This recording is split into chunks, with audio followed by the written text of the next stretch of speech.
धनगर आरक्षणाबाबत राज्य शासनाकडून प्रस्तावच मांडण्यात आलेला नाही असा खुलासा खासदार विशाल पाटील यांनी केला। आरक्षणाबाबत आपण संसदेत मुद्दा मांडला, मात्र आरक्षणासाठी राज्य सरकारकडून प्रस्ताव दिला नसल्याचं विशाल पाटलांनी म्हटलंय। सोलापुरात अंगणवाडी सेविका आक्रमक झाल्यात। झेडपी कार्यालयासमोरील गेटवर ठिय्या आंदोलन करत THR सिस्टीम रद्द करण्याची मागणी त्यांनी केली आहे। तसंच पेन्शन लागू करा, इतर सरकारी कर्मचाऱ्यांप्रमाणेच अंगणवाडी सेविकांची कामाची वेळ करा, अशा मागण्यांसाठी हा मोर्चा काढण्यात आला।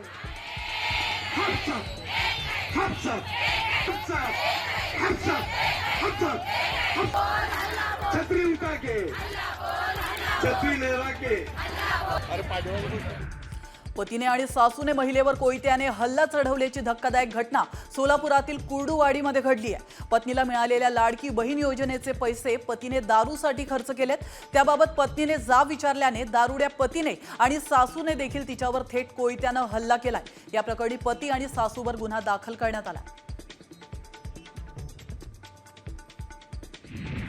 कॉमस्कोर नुसार आता isakal.com आहे देशातील नंबर 1 ची मराठी न्यूज वेबसाईट। प्रत्येक अपडेटसाठी isakal.com ला नक्की भेट द्या।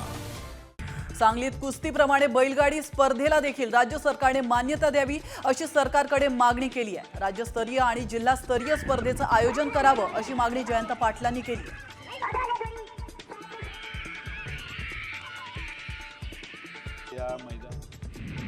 साताऱ्यात बाजार समितीत देवगड हापूस आंब्याची पहिली पेटी दाखल झाली।